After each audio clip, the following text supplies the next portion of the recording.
ইছাপুর মায়াপল্লীতে দুটি বুথে নকল ইভিএম দেখিয়ে ভোটারদের প্রভাবিত করার অভিযোগ। খালি ম্যানিপুলেট করছে। এত যখন কাজ করেছিস ভয়টা কিসের? ভয়টা কিসের?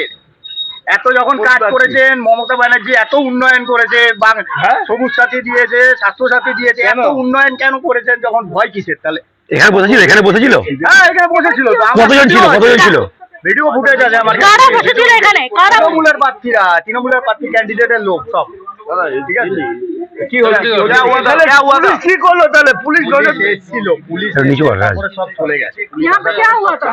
বুধবার ভোট গ্রহণ শুরু হতেই নোয়াপাড়া কেন্দ্রের উত্তর বারাকপুর পুরসভা এলাকায় এবং মোহনপুর পঞ্চায়েত এলাকায় বুথ ঘুরে দেখেন অর্জুন সিং।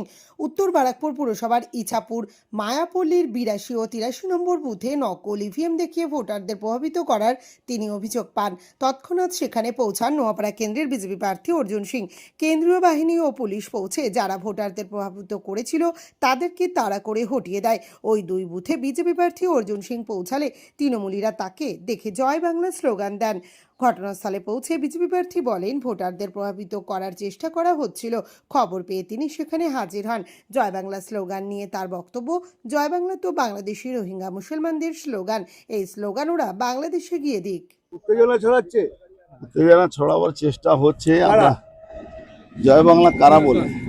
বাংলাদেশি রোহিঙ্গা মুসলমানরা বলে। বেলা যত বাড়ছে তত কি মনে হচ্ছে যে এবার মানে চিত্রটা পাল্টে যাবে, শান্তিপূর্ণ কি থাকবে বলে মনে হচ্ছে? দেখুন, শান্তিপূর্ণ থাকবে না থাকবে তো ইলেকশন কমিশন ঠিক করবে, আর তৃণমূল কংগ্রেসের যারা গুন্ডামি করবে তারা ঠিক করবে। মুখ্যমন্ত্রী একেবারে মাঠে ময়দানে নেমে পড়েছেন। একদিকে মুখ্যমন্ত্রী, একদিকে শুভেন্দু অধিকারী, দুজনই এখন মাঠে ময়দানে, এরকম কিন্তু দেখা যায়নি। ভালো তো, গণতন্ত্রে এটাই শোভা।